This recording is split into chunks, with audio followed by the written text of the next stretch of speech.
The sky turned a brooding gray in an instant, the seams between the damp flagstones swelling with rain. The delicate petals of a white rose were soaked in the mist, as was the profile of the young man standing before him. Julian stared at Caleb's face, his own palm slick, not just with rain, but with a fine sheen of sweat. Time was a slow drip, and he knew the best thing to do was to close the small distance between them, to simply press his lips to Caleb's. But then Caleb uttered a quiet apology and turned to flee. He'd barely made it a step beyond the gazebo's eaves before Julian's hand shot out and pulled him back. A sharp cry, and then a slap as the rose and the plastic bag of fish hit the weathered wooden planks. The bag split open, its water pooling as too small. Silver fish flopped and struggled in the dwindling puddle. In that instant, both of them fell silent. Caleb's captured hand trembled slightly, words failing him. Julian gave him a deep, searching look before telling him to wait right there. He then plunged into the downpour, running toward the main house. He returned moments later, soaked to the bone, carrying a bottled water he'd found in a small fridge on the porch. He carefully coaxed the fish inside. The drive back was silent. The deluge had softened to a drizzle that painted soft strokes against the car windows. Caleb sat huddled in the passenger seat, clutching the bottle. He had the distinct impression the fish were less energetic than before. The atmosphere in the car was heavy, thick with unspoken things. He risked a glance at Julian, who was focused on the road, his head tilted slightly downward. Long lashes veiled his eyes, and the intermittent red glow from the dashboard washed over one side of his face, making him look unfamiliar, almost severe. Caleb chewed his lip. As they neared the gates of the Sterlingworth estate, Caleb finally spoke, his voice rushed. He announced that he wouldn't be staying at the estate that night. He was going back to his dorm at the university. Without waiting for a response, he had the driver pull over, and he jumped out, flagging down a passing rideshare. Only when the car was a safe distance away did he dare to look back. Through the rain-streaked rear window, he could just make out a tall, slender silhouette standing by the side of the road. He watched until the figure vanished completely. Caleb lowered his gaze to the fish in his hands, a cold certainty settling in his stomach. He had ruined it all. He had destroyed his first real date with Julian. He concluded, a truly awful person.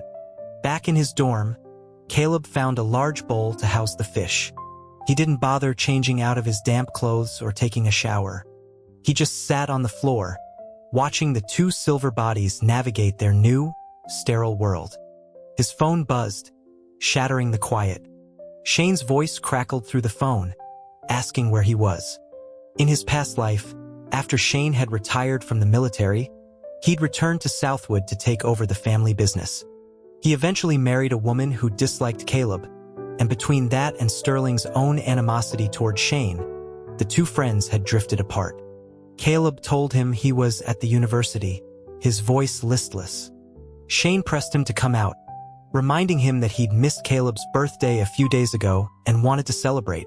Caleb initially refused, claiming he wasn't in the mood, but Shane was persistent. He complained about how long it had been and refused to take no for an answer, insisting he would pick Caleb up if he just sent the address. Perhaps it was the thought of being alone in the empty room, or maybe he genuinely missed his old friend, but Caleb eventually gave in. He hadn't expected, however, for Shane to take him to a bar. Shane explained that a friend of his had just opened the place and he'd promised to bring people to liven it up. He kept glancing at Caleb, sensing something was off the moment he'd gotten into the car. The old Caleb would have immediately made a crack about his newly dyed hair or complained about the heavy scent of cologne. Shane added reassuringly that the crowd inside was clean, mostly people they knew. Caleb gave the flashing, multicolored lights of the bar a placid glance and opened the car door. A surprised Shane scrambled to follow him. Though Shane had claimed it was all familiar faces, the private booth was filled with people Caleb didn't recognize. He found a corner to settle into, ordering a soda instead of a drink. Shane tried to include him at first, but soon got swept up in the party atmosphere, eventually heading down to the main floor to dance. Halfway through a song, he waved up at the booth's glass partition, trying to coax Caleb down to join him. It wasn't that Caleb wanted to be a downer. He simply had no energy for it. No interest in dancing, no interest in drinking. He was only there because the crowd felt less lonely than the crushing silence of his dorm. A silence that kept bringing back the image of Julian in the car. A voice greeting him made Caleb look up. A young man he didn't know was standing there. His face decent enough despite the heavy dark circles under his eyes. Seeing Caleb's attention, the man raised an eyebrow and slid into the seat next to him. He confirmed Caleb's identity with a question. Caleb gave a simple affirmation. The young man grinned, saying he just returned from overseas and was a high school classmate of Shane's older sister. Introducing himself as Leo, Caleb shook his head, uninterested, and turned his gaze back to the writhing mass of bodies on the dance floor below. But Leo was persistent, chattering on beside him. He commented on how Caleb had been observing him all night, not talking to anyone or playing any games, and suggested there was no need to be so cold, that they could just be friends. He leaned closer, asking if Caleb smelled that. Caleb finally turned back to him, irritated, and asked what he was talking about. Leo, apparently thinking himself clever, tilted his head and repeated the question, asking what scent he detected. Caleb insisted there was no smell. He didn't even notice his own hand, resting at his side, clenching the fabric of his jeans. Leo then delivered his punchline with a smirk. The scent of spring. Caleb could not stand another second. He shot to his feet and started walking away. Incredibly, Leo followed him, calling out, apologizing, saying it was just a joke and asking him not to be so quick to leave. He wanted a chance to make it right, complaining about his temper. A hand suddenly clamped down on his shoulder. The warmth of the stranger's touch sent a wave of revulsion through Caleb, bone-deep and instinctual. He shouted at Leo not to touch him, his voice sharp and loud. In a blind panic, he grabbed the nearest object, a heavy glass ashtray, and swung it at Leo's head. Shane stood at the doorway of the dorm, reassuring Caleb that everything was fine. He had sent Leo to the hospital with a friend. It was just a surface cut on his forehead, a little blood, nothing serious. He urged Caleb to go inside, take a shower, and get some sleep, telling him not to overthink it. Caleb's lips moved for a long moment before he managed to thank you. Shane waved it off, questioning why he would thank him given their relationship. He declared that Leo had a foul mouth and wandering hands and deserved what he got. He told Caleb again to get some sleep, then started to leave before turning back to wave one last time, reminding him to lock the door. After Shane left, Caleb didn't go to bed. He submerged himself in the bathtub, watching the world above the water distort into a surreal, shimmering landscape. It was the first time he had ever hit someone. He felt like a stranger to himself.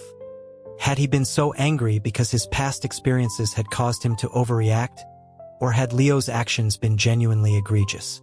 He opened his mouth, and a stream of bubbles escaped, catching the warm, yellow light of the bathroom in a dreamlike dance. After a dozen seconds, his hands gripped the edge of the tub, and he pulled himself out of the water with a gasp. Water sluiced from his body like silk. He grabbed a bottle of bourbon from the counter and took a long, desperate swallow. Why couldn't he just let it go? This was a new life. Why was he still trapped by the past? He berated himself, calling himself pathetic. A pathetic person like him would never be loved by someone like Julian. The date was proof. Julian was angry with him. Caleb, still clutching the bottle, began to trace Julian's name with a wet finger on the fogged-up mirror, over and over again. He wasn't sure how much time had passed when he thought he heard the doorbell. He dismissed it as a hallucination and ignored it. But then the bathroom door swung open, and he slowly turned his head. The mirror was covered in repetitions of Julian's name. He must be hallucinating. How could Julian be here at this hour? Caleb tilted his head back, watching the young man at the doorway walk toward him, step by step. When Julian reached for the bourbon bottle, Caleb resisted for a moment, mumbling that he hadn't finished. But the bottle was taken from him anyway. Julian's voice was firm but gentle as he explained that drinking so much while bathing was bad for his health. Julian bent down to help him out of the tub, but Caleb, in a sudden move, pulled him off balance, and half of Julian's body tumbled into the water with him. Before Julian could speak, the person in the tub wrapped his arms softly around his neck. "I'm sorry," Caleb whispered, his voice trembling.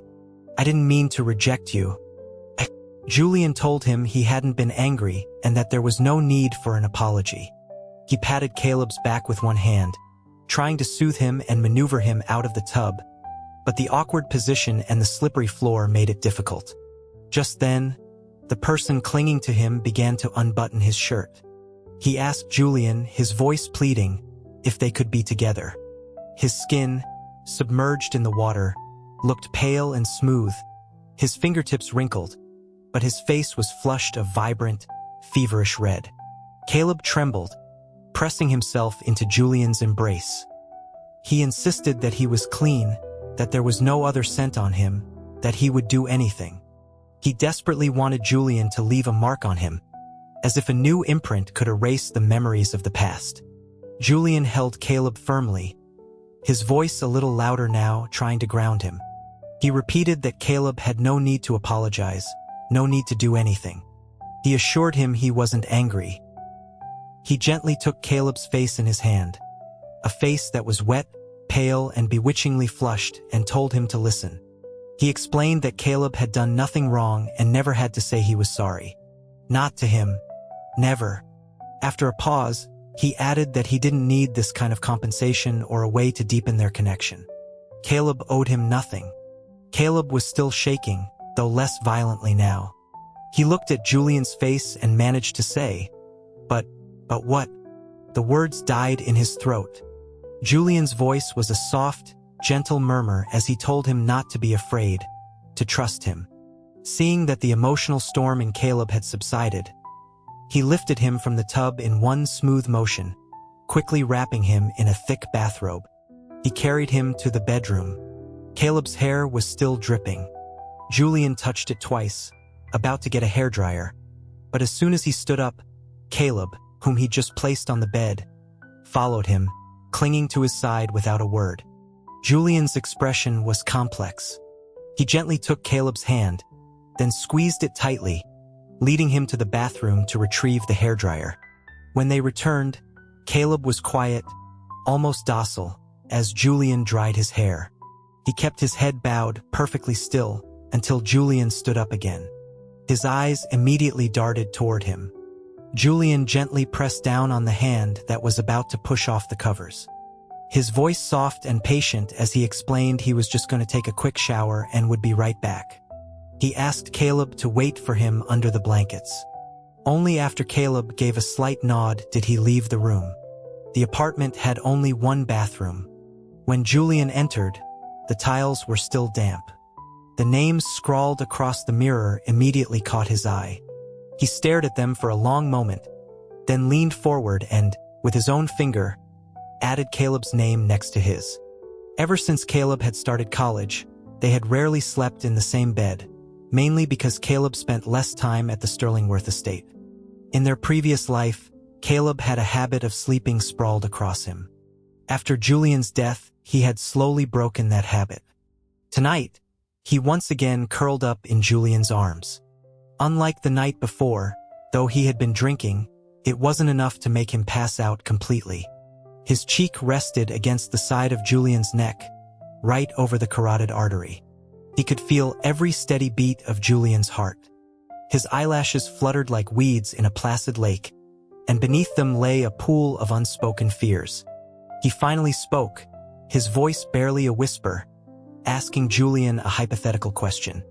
He wondered what would happen if he wasn't what Julian imagined, if he could never go back to the way he was. What if he was always insecure, timid, and unlikable, prone to fits of negativity? Would Julian still want to be with him? After he finished, he squeezed his eyes shut, afraid to see Julian's reaction.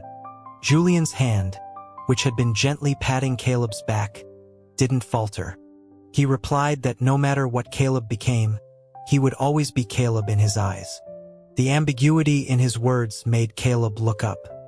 He hesitated, then asked if Julian would still love him when he was 40, 50, or 60 years old.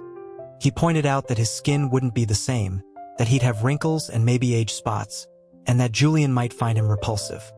Julian didn't answer directly. Instead, he asked Caleb what he thought love was. The question caught Caleb off guard. He realized he'd never really thought about it. For him, love had always been an instinct. He did things because he felt them. He eventually voiced this thought. Julian, hearing his answer, stroked his freshly dried hair. The scent of the shampoo lingered on his fingertips. He mused that love meant different things to different people. Some were drawn to beauty, others to wealth, shared interests, or simply loneliness. But for some, he explained, they love a person simply because they are who they are, regardless of what they look like or become. He reminded Caleb of a show they watched as kids, where the heroine was turned into an old woman by a villain, but the hero still recognized and loved her. He admitted that was an artistic exaggeration, but for him, Caleb was the latter case. No matter what he became, he would always be his Caleb. That would never change. And neither would his feelings. As Julian spoke, Caleb slowly lowered his head, burrowing back into his embrace like a large animal seeking comfort. He focused on regulating his breathing, trying to keep his tears at bay. The words "I'm sorry" caught in his throat. He shouldn't have doubted Julian so shallowly. Julian wasn't sterling. He wasn't like anyone else. Julian loved him deeply. As Caleb fought to control his emotions, he felt Julian kiss the top of his head. Julian told him to sleep if he was tired, and that they would go somewhere tomorrow. It felt like he was back in his previous life, back in the days when he was with Julian. With Julian, he rarely had to think about anything. Everything was always arranged for him. He had thought himself the happiest person in the world then, living in a bubble of sweetness. Lying in Julian's arms again, listening to his heartbeat, was the most peaceful he had felt since his return. He felt a surge of courage to face the Bukan memories of his past. He thought for a moment, then lifted his head. Under Julian's watchful gaze, he leaned in and pressed his lips to the cheek he had failed to kiss that afternoon. The soft touch of his lips on Julian's cool skin was a promise. "Good night," he whispered. A smile touched Julian's lips. "Good night," he replied softly, pulling the blushing young man closer, holding him like a precious, ripe peach. The next morning, Caleb woke to find Julian gone from the bed. He was already in the kitchen. When Julian turned and saw Caleb, he calmly scraped a piece of burnt toast and a blackened fried egg into the trash can. He announced that he had ordered food and it should be arriving soon. After they ate, he would drive Caleb to the university, reminding him of his Tuesday morning lecture and his upcoming final exams. The words made Caleb belatedly remember his current identity as a student. He went to his desk to find his schedule, which he remembered he liked to print out and keep under the glass top. No classes on Monday, but 6 on Tuesday, including his least favorite, political science. It was a massive lecture course with hundreds of students packed into a tiered classroom. The art school he attended was part of a prestigious, century-old university, but its buildings were ancient. In this era, there wasn't even air conditioning, just old, creaking ceiling fans. The professor was notoriously strict. Missing a single class when he randomly called attendance meant failing the course. Before they headed into the school building, Caleb couldn't help but ask Julian if the place he mentioned taking him was just the university. Julian chuckled, clarifying that it wasn't his university. He promised to pick Caleb up after his class. After watching Caleb disappear into the building, Julian got back in his car. The driver addressed him as Mr. Julian, noting that his father was already at the company. Julian confirmed this with a hum and told him to drive to the office, his thumb gently stroking the pearl head of his cane. Julian found his father in his office, standing by the floor-to-ceiling windows overlooking downtown Southwood. As Julian entered, His father's eyes took in his appearance before he asked if he had eaten breakfast. Julian confirmed that he had. His father then said that he hadn't eaten yet and had noticed a decent-looking coffee shop on the way over, suggesting they go. At the coffee shop, Julian's father took a sip of his coffee and gazed out the window, remarking on how much the area had changed since his last visit, with many new shops opening. His eyes then settled on his son, asking why he wasn't using his wheelchair today. Julian's reply was indifferent. He simply didn't feel like it. His father surmised it was because of Caleb. He mused that he and Julian's mother had tried to persuade him out of the wheelchair for years, to no avail. He figured only Caleb could change his mind. Julian neither confirmed nor denied it. An uncomfortable silence settled between them until his father spoke again. He said he had come to discuss Julian's potential return to the main family enterprise, but now he saw that Julian wouldn't agree. Julian stated that he had no plans to return for now but would if his father needed him to in the future. As they spoke, new customers entered the coffee shop. A woman's frustrated voice carried over. She was complaining to her young son about the summer camp, wondering what was wrong with it, mentioning how gentle the teacher was and how another child, even younger than him, attended without a fuss. It was Sterling's mother, holding his hand as she approached the counter. That morning had been chaotic. Sterling had thrown a tantrum at home, then claimed to be carsick on the way, making her late and causing her to miss breakfast. A polite voice made her turn her head. She was startled to see the man before her. It only took a second for her to recognize his handsome, refined face. She remembered he was the kind gentleman from the other day. Knowing that anyone who dined with the Sterling family's young master must be of some importance, she felt a flutter of nervousness and asked if he needed something. Julian smiled warmly, explaining he had just seen them and wanted to say hello. His gaze then fell on Sterling, who was standing beside his mother. Sterling had been staring at Julian since they entered, and he didn't look away now. His mother, hearing Julian's polite words, nudged her son and told him to greet the man, to call him Big Brother. Julian crouched down, suggesting that uncle would be more appropriate given their age difference. He offered Sterling a piece of candy from his pocket. Sterling was no fool. He didn't believe for a second that there was anything about him or his mother that would attract the attention of the heir to the Julian Corporation. Why would a man like that go out of his way to be kind, to say hello, to offer candy? Was he that bored? Or had he figured something out? Impossible. No one believed in reincarnation, let alone gods and spirits. Julian had never interacted with him before. There was no way he could have seen anything amiss when even his own parents hadn't noticed. With that thought, Sterling took the candy from Julian's hand.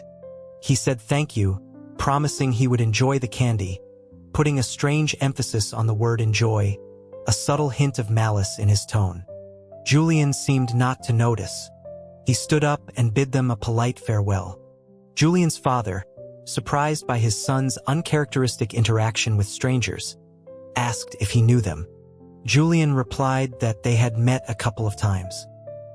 His father watched the way Julian had crouched down to speak to the child and thought that if his son liked children, adopting one might not be a bad idea, especially since he and Caleb wouldn't have children of their own together.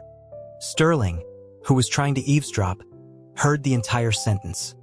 He barely had time to register his anger at the first part before the second part hit him. You and Caleb won't have children of their own together. Caleb was already with Julian? How was that possible? In his previous life, they weren't together at this point. As Sterling stood there, stunned and uncertain, a small, cream-colored duck bib suddenly appeared around his neck. His mother's worried voice followed, chiding him for wandering off. She pulled him back, nodding apologetically to Julian and his father at the next table. Julian's gaze rested impassively on Sterling for a moment before he gave a polite nod in return. Sterling was furious. He grabbed at the bib. He was sure that short-lived ghost had seen his bib. What was that expression? What did that nod mean? Was he mocking him? He was about to rip it off when his hand was gently slapped away. His mother told him she had just put it on and not to tear it, then scooped him up and returned to their seat. Meanwhile, Julian replied to his father's suggestion, stating that he personally had no intention of adopting a child, but that he would discuss the idea with Caleb and consider his opinion. His father grunted in acknowledgement, telling him to call his mother more often because she missed him. Julian promised he would. Not far away, Sterling angrily sipped his milk. He had to find a way to get close to the Sterling family, to get to Caleb as soon as possible. In this new life, Caleb had to be his. Caleb's first time had to be his, too. Around 4 in the afternoon, Caleb saw Julian's car waiting outside the art school. He said goodbye to his classmates and walked straight toward it. Although the afternoon lecture had been as boring as ever, he truly felt a sense of youthful energy. The wind outside the window, the cloud-streaked sky, the students playing basketball on the courts, the creaking old fans overhead. Nothing explicitly screamed youth, but the feeling was everywhere. The mood left him a bit giddy as he got into the car, as if he'd been de-aged. Julian calmly moved a folder from his lap and handed Caleb a cool, damp towel. He asked if he was tired. Caleb looked at the towel in his hand. In his past life, Julian would always have one ready for him after class. A slow smile spread across his lips. He assured Julian he wasn't tired. After he wiped his hands, Julian handed him a bottle of water from the car's mini-fridge. He suggested that if Caleb was tired, he could rest, as it would be about half an hour to their destination. Caleb asked where they were going, but Julian was evasive, saying he would find out soon. It wasn't until they were almost there that Caleb realized Julian was taking him to his old elementary school. By the time they arrived, the students were trickling out, leaving the campus quiet. Caleb hadn't been back in years, and it felt like opening a floodgate of childhood memories. The school hadn't changed much. He even found his own picture on the wall of honor. He pointed it out, surprised that a photo of him from a school performance, dancing in a Latin costume, was still hanging in such a prominent spot. Julian followed his gaze. The Caleb in the picture had his cheeks rouged bright red and was wearing a white, form-fitting dance outfit.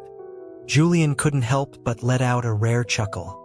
The sound immediately drew a sharp look from the subject of the photo. Caleb asked if he was being made fun of. Julian insisted he was just thinking how cute it was. Caleb, unconvinced, huffed and pulled Julian away from the wall of honor. That photo was a piece of his dark history he'd rather not revisit.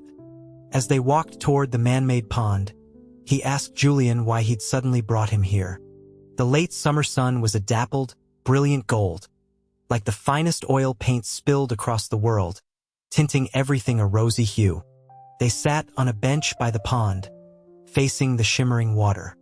Willow branches hung like curtains, and a sliver of the setting sun was caught in Julian's eyes. Julian explained that he wanted to see the school Caleb always used to talk about. When they were living at Sterlingworth, Caleb would come home every day and tell him everything that had happened at school. Caleb vaguely remembered this. As a child, he had an endless supply of trivial stories to share with Julian. Someone secretly putting snacks in his desk, his class winning first place in a sports competition, older students trying to hog the basketball court even though there were several on campus. Besides these, he would talk about the swans in the pond and the frogs he'd encountered. Things that seemed insignificant now but were major events back then. As a child, he always wished he could grow up faster. He envied older people who seemed to have the freedom to do whatever they wanted. Unlike a poor elementary school student who was constantly supervised and had to write daily journals for the teacher to grade. Now that he was older, he realized that childhood held the simplest joys.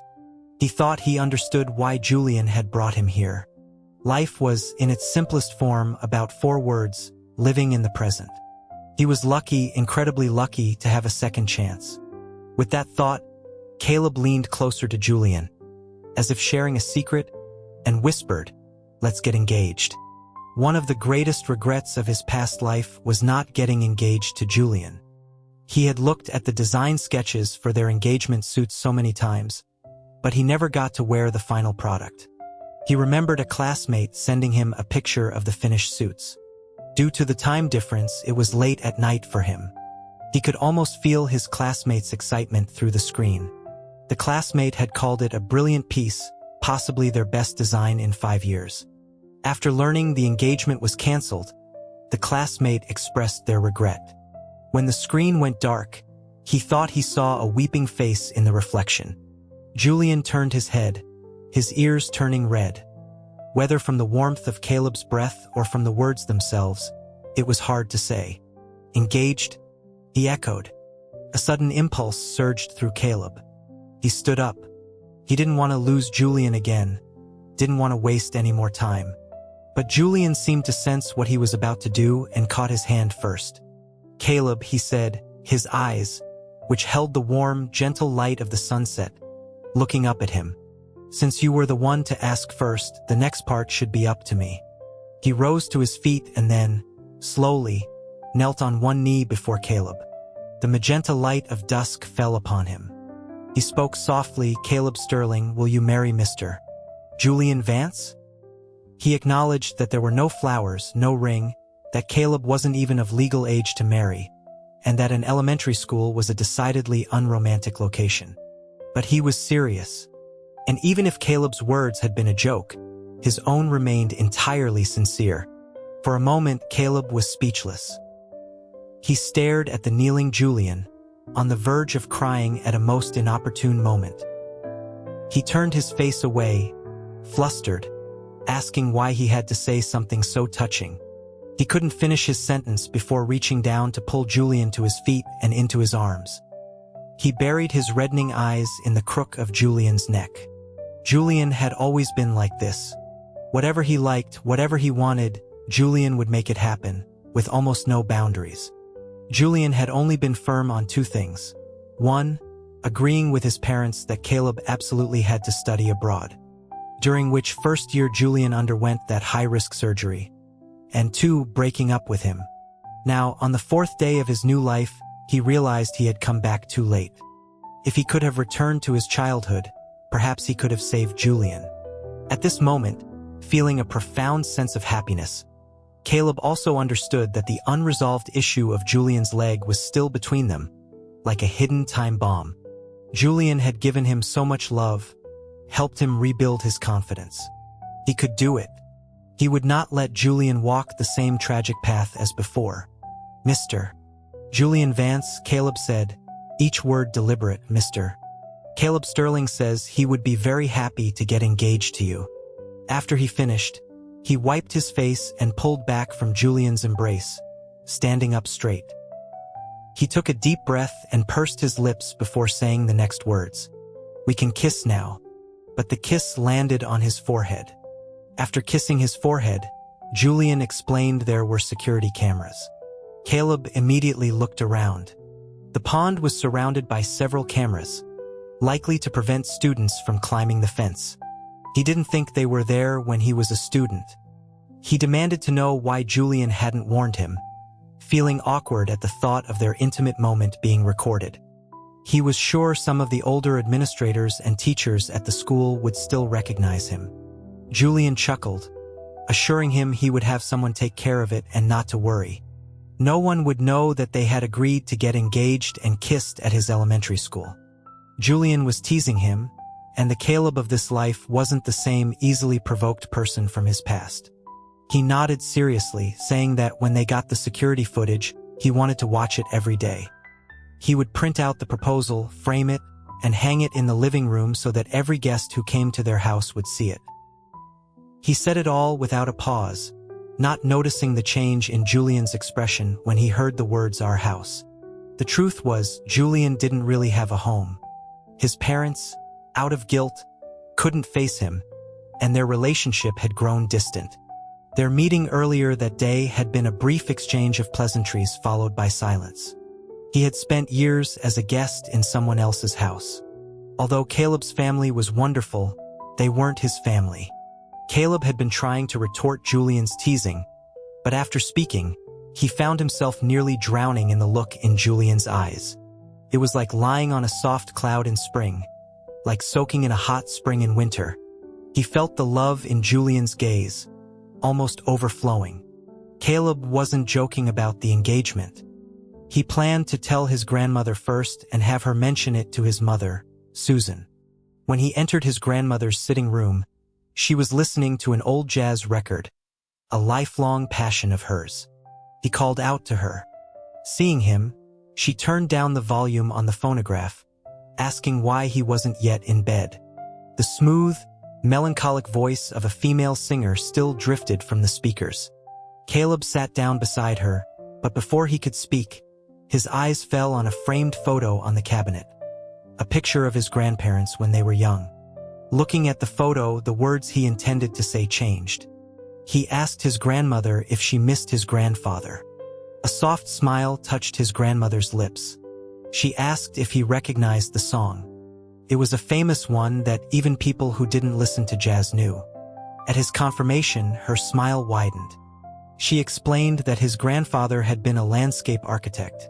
He had designed this very estate. He didn't know the first thing about jazz, but he knew this one song. Whenever he had free time, he would listen to it with her. This was the first time Caleb had heard the story of his grandparents' romance. He wondered how she ended up marrying him, since she loved music so much and had dedicated her life to it. He remembered that even in her old age, in his previous life, her former students would come to ask for her help in staging new productions. At his question, his grandmother's expression turned playful. For a moment, Caleb felt as if he were sitting not with his kind, elderly grandmother, but with a lively, beautiful young woman. She confessed it was love at first sight for her. He was tall, with a fair complexion, more handsome than any man she had ever seen. In those days, men and women couldn't just talk freely. Sitting together at the same table would start rumors. But when she saw his grandfather, she knew she would regret it for the rest of her life if she didn't get to know him. So, she took her lipstick and wrote the name of her theater on her handkerchief. And when no one was looking, she secretly tossed it to him. Her eyes filled with nostalgia as if lost in the past. The very next day, he came to the theater to hear her sing. But he fell asleep halfway through. She was so angry. She had been trying so hard on stage just to get his attention. It was only later that she found out he had pulled an all-nighter to finish a project just so he could have the time to come see her. She tucked a loose strand of hair behind her ear and smiled at Caleb. She mused that it was all ancient history and she shouldn't be telling him these things. Then her tone shifted, asking why he was suddenly asking if she missed his grandfather, and if there was something he wanted to say. Caleb listened to the music. The air was filled with the scent of sandalwood incense from a burner on the table, a thin wisp of white smoke curling upwards. Through the haze, he said, "I want to get engaged to Julian." His grandmother looked surprised, then tapped his forehead with her finger. "So you've finally come to your senses, you boy. I thought Julian would have to wait at least a few more years." Caleb was stunned. So his grandmother had seen it all along. His voice was soft but firm. "This time I won't make him wait." The next day, his grandmother called her daughter, Susan. Within 2 days, the entire Sterlingworth household knew about the engagement. Even Caleb's uncle, who was traveling, called to ask if it was true that their Caleb was getting engaged so soon. Everyone else was fine with it. They had watched Julian grow up, knew his background and character, and trusted how carefully he looked after Caleb. The Sterling and Vance families had always been close, so the engagement was seen as a strengthening of ties. Most importantly, it was Caleb's own wish. Only Susan was not entirely pleased. She felt it was too fast. If they were getting engaged now, marriage would surely follow soon. She imagined they would be planning a wedding not long after Caleb graduated. She was reluctant to let him go, but her son was determined, and she couldn't stop him. So, she began to make arrangements. Her son's engagement party would be nothing short of perfect. News of Caleb's engagement spread quickly through Southwood. The family of Sterling also heard about it. One evening, as Sterling's parents were discussing what gift to send, their son emerged from his bedroom. He demanded to know what they were talking about, who was getting engaged. His father, seeing that he wasn't even wearing shoes, scowled and told him to go put them on. But Sterling was in no mood for shoes. He rushed to his parents, repeating his question. His mother explained that it was the older boy whose birthday party he had attended, and that he shouldn't concern himself with such things. She told him it was getting late and he needed to sleep, otherwise he wouldn't grow taller. For some reason, their son was obsessed with his height, drinking so much milk they worried about him, and measuring himself first thing in the morning and last thing at night. As she spoke, an idea occurred to her. She mused that the Sterling's engagement party would surely need a ring bearer. It would be wonderful if their Sterling could do it. It might even help their business prospects with the Sterling family. Before the words were even out of her mouth, her son's shriek startled her. Ring bearer? They had to be kidding. Sterling was so furious that he started swearing, then grabbed a water glass from the table and smashed it on the floor. His father, enraged, moved to discipline him, asking what he thought he was doing, staging a rebellion. His mother quickly intervened, reminding her husband that their son was only 3 and didn't understand. She suggested he might think ring bearer was something bad and told him not to be so short-tempered, pointing out that the boy's personality was just like his. His father, still fuming, retorted that he was never like this as a child and wondered where the boy learned such language. He suggested they should have just picked any summer camp instead of being so selective. Sterling ignored his parents. He turned away, his round eyes already red. He scrubbed at his tears furiously. He hated his current body. His age made him susceptible to physiological emotional responses. Like now. He didn't want to cry, he just felt rage. Rage at Caleb's betrayal. Ring bearer. Ring bearer. He stomped his foot with vicious force. Caleb had been busy lately. First, there were his university exams. After a 20-year gap, there were some subjects whose material he had truly forgotten. Second, there were the engagement preparations. Although his mother, Susan, was managing everything, he still needed to participate in things like getting measured for his suit. Speaking of which, he had tried to contact his classmate from his study abroad days. But he only remembered their name and country of origin, not their current contact information, so he had to give up. Because he was so busy, he hadn't seen Julian for almost 2 weeks. There was another reason for this. Susan felt that since Julian had been living at Sterlingworth, and now they were getting engaged, it would be better if they didn't live together before the ceremony to avoid gossip. She suggested they meet less often. She had never made such a request in his previous life, and Caleb found it strange. When he asked her about it, he received a rare glare. She told him that after they were engaged, they could live together every day and she wouldn't care, but for now he had to listen to her or he could stop calling her mom. Susan then went back to circling options in a brochure for the wines to be served at the engagement party. Caleb watched her for a moment, then said suddenly, "Mom, you're not jealous, are you?" Before Susan could reply, he chuckled and added, "You're acting like a bad mother-in-law, you know." Susan put down her pen. "A bad mother-in-law? Thank you for not making me a bad stepmother," she said, exasperated. Then she sighed. "I just think it's too fast. You two weren't even dating, and suddenly you come home and say you're getting engaged. You haven't been secretly dating behind my back, have you?" When he assured her he hadn't, she continued, "Good. I know Julian is a good kid. But Caleb, are you so sure at 19 that he's the one for you?" If Caleb didn't have the memories of his past life, he might have hesitated. But now he had no doubts. "I'm sure it's him. Mom, don't worry. I'm very happy with Julian." He then took the brochure from her. "Mom, let me choose. You take a rest." But he had only circled 2 pre-dinner wines before the brochure was taken back. "You go prepare for your exams. Leave this to me. You're my only son. I'll only get to do this for you once." Susan added that besides the party in Southwood, they would have to hold another one for Julian's parents. Susan and Julian's mother were old acquaintances. They had been classmates for a time during a study abroad program. They had been the 2 most outstanding students in their summer camp. This time, Susan's preparations for the engagement party had a hint of friendly competition. Caleb wanted to offer more suggestions. After all, he had hosted many parties in his past life and probably knew more about wine than his mother, but she wouldn't let him, shooing him upstairs. Back in his room, not wanting to study, Caleb opened his laptop and messaged Julian. "Julian, are you busy?" Julian had also been busy lately, seemingly with work. After a few minutes, he received a reply. "Yes. Is it a good time for a video call?"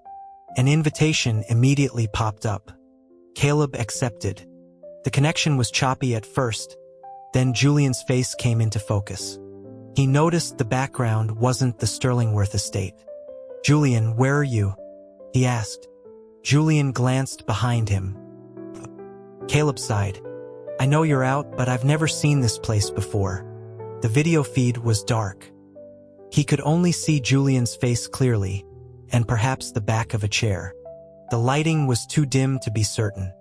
Julian's soft chuckle came through the speakers. "I can't tell you yet.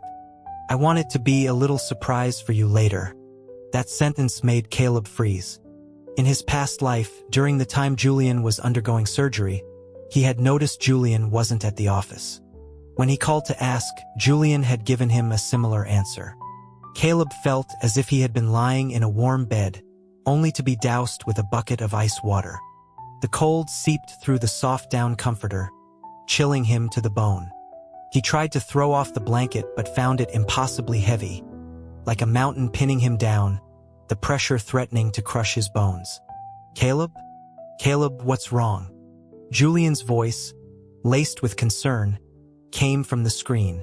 Caleb's face had turned deathly pale in an instant, his eyes wide with a visceral fear, as if he were reacting to some deep-seated trauma.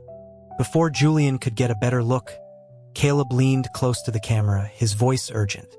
"I don't want any surprises. I don't want them. Julian, where are you right now? I need to see you. I need to see you right now." Only when he saw Julian did Caleb realize he had overreacted. The surprise Julian mentioned was a house.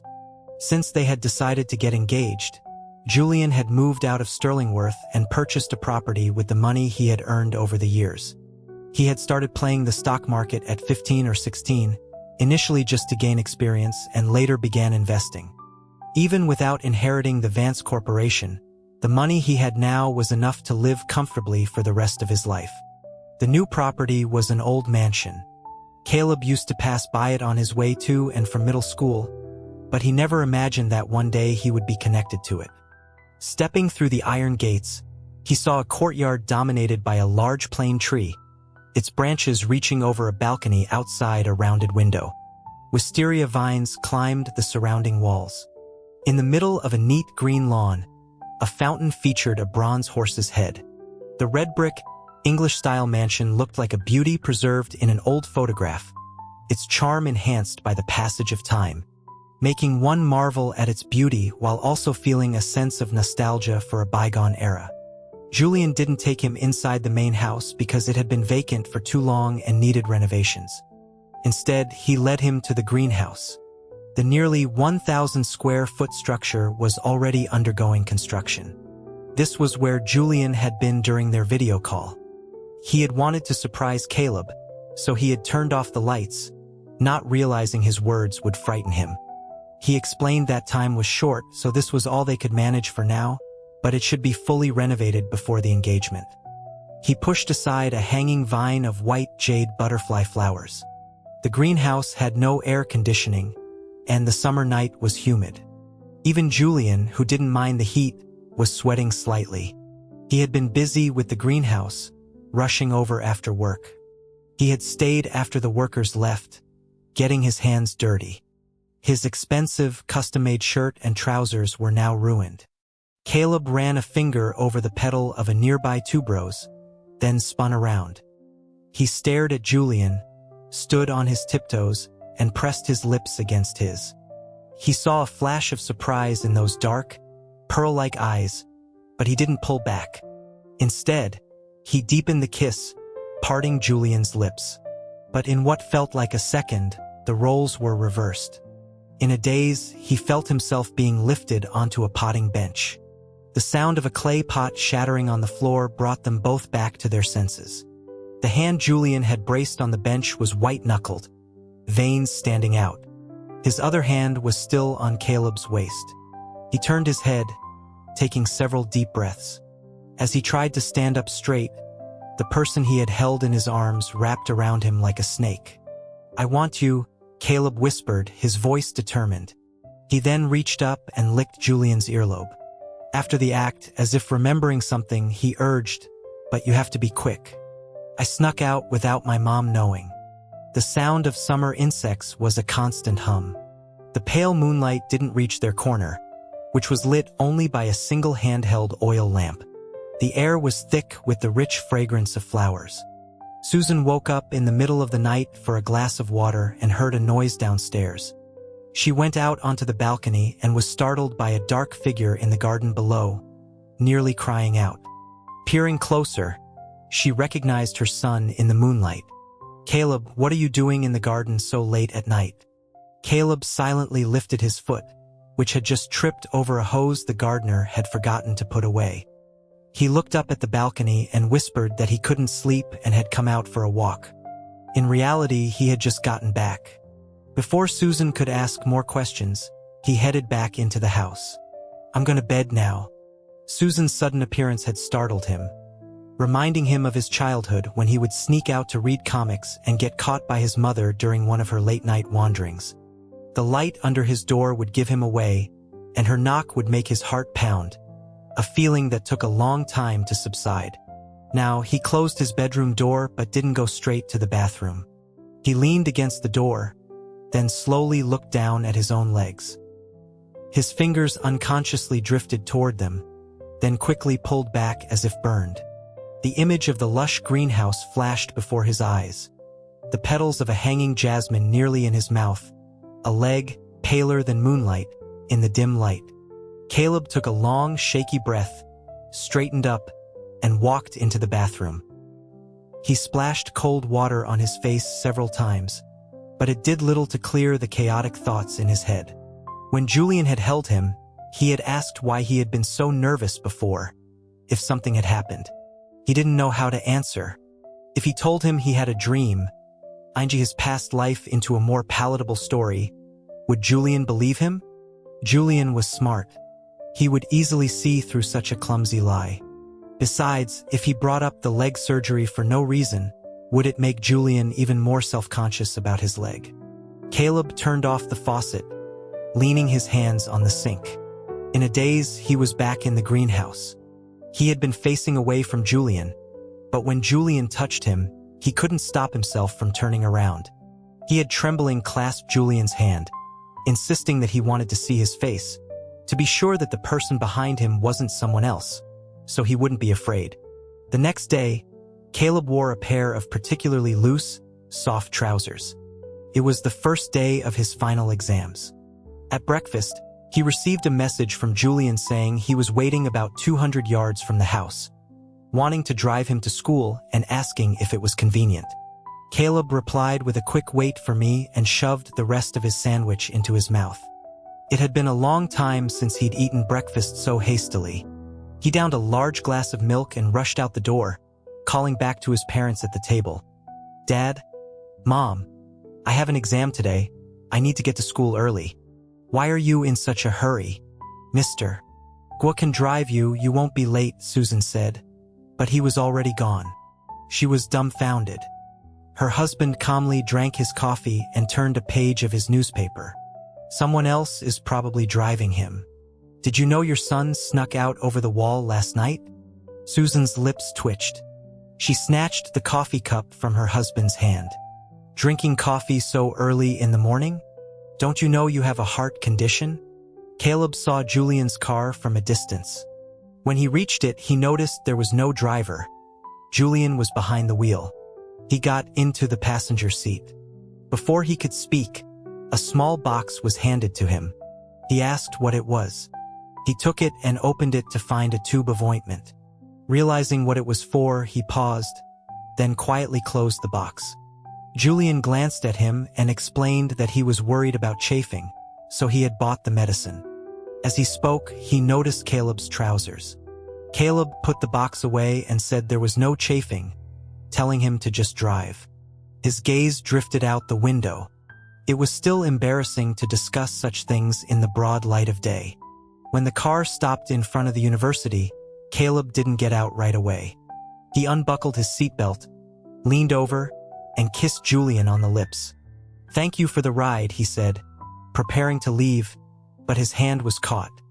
Julian instructed him that if it was uncomfortable, he should use the ointment and not be shy. He pulled Caleb closer, returning the kiss, his lips brushing his forehead, his cheek, and finally settling on his mouth. He then informed Caleb that he had to go on a business trip that afternoon and would be back in about a week, by which time his exams would be over. He told him to be good at school and at home, promising to bring back a gift. It wasn't the first time he had heard Julian speak to him like this, but it felt different now. It wasn't just the difference between a brother and a boyfriend. It was mainly because he was no longer 19 on the inside. Caleb felt his cheeks flush and mumbled that he understood. He quickly got out of the car, waved, and walked toward the campus. But after a few steps, he turned back. Julian's car was still parked there. During the week Julian was away, Caleb successfully finished his exams and began his summer vacation. Usually at this time of year, he would be planning a trip. This year was different. He had an engagement to prepare for. Beyond that, Caleb knew he had unresolved issues. It wasn't just about his failed marriage and the disdain he faced for his age in his past life. It was also about Julian's leg. Julian's death in a plane crash was something he could potentially prevent. He could find a way to get that flight canceled, saving everyone on board. But Julian's leg was a more personal and persistent worry. He was terrified that in this life, Julian would again opt for the surgery. And the biggest problem was how to get Julian to let go of his fixation on his leg. As for the hurtful words he had spoken in his past life, he would not utter a single syllable of them in this one. He would take them to his grave.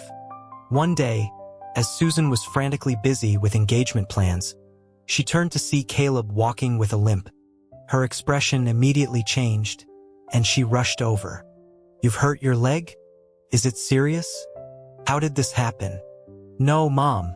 My leg isn't hurt," Caleb said, quickly straightening up to reassure her. He even took a few normal steps to prove it. Susan was confused. "If you're not hurt, why are you walking like that?" The question made Caleb's expression momentarily somber. I wanted to experience what it's like for Julian." Susan sighed silently. "Why would you want to experience that? Does his leg bother you?" "I don't mind it," Caleb answered quickly. His next words were tinged with sadness. "But I'm so afraid that he minds it. That he'll think he's not good enough for me and leave." It was almost universally said that no one could truly understand another's suffering. So Caleb wanted to try. He wanted to know what it felt like to have limited mobility. He had tried walking with a limp outdoors and, not surprisingly, attracted a lot of attention. Although no one looked at him with disdain, he thought that looks of pity or curiosity weren't much better. Susan understood. She shook her head and led Caleb to sit down. "Did Julian say something to you about his leg? Or is this something you're worried about on your own?" "It's me," Caleb said, pressing his lips together tightly. "I'm just afraid Julian can't let go of his injury, that it will become a complex. I want him to be able to move past it, but I know that's hard." "Mom, can you understand what I'm thinking? I want Julian to be free from the shadow of his kidnapping, to not care about his leg. I love him no matter what his leg is like." "You want to help Julian," Susan stated. "Has he ever mentioned his leg to you? Or talked about the kidnapping?" Caleb was silent for a moment, then shook his head. In this life or the last, Julian had never spoken of it, except on that island after the surgery. "Then how do you plan to help him?" Susan asked. In his past life, after Julian's death, Caleb had sponsored a charity for disabled children. He had stereotypically assumed that these children would be unhappy. But when he visited, he found a group of them playing soccer. Even those without legs used their hands to move, their faces bright with joy. He was shocked and asked the director of the charity why they were so happy. At the time, Caleb had also sponsored another charity for non-disabled children, and they were nowhere near as happy as the disabled children. They would either stare timidly at strangers or hide. The director's smile was a little sad. He explained that these children were still young and their world consisted of others like them. When they grew up and entered society, they might not be so happy. The best they could do was give them a healthy, happy childhood and teach them how to survive, how to earn a living. Caleb lowered his head. I don't know. Seeing this, Susan gently patted his hand. I know Julian's personality to some extent. He's very good at hiding his feelings, always has been. He's so close to you, yet he's never mentioned a single thing about the kidnapping. That means he really doesn't want to talk about it. If you suddenly try to help him, it might not be a good thing. Could backfire. Caleb understood this logic. Mom, why did you suddenly bring up the kidnapping and Julian's leg? Susan asked. Caleb's face paled instantly. He hesitated.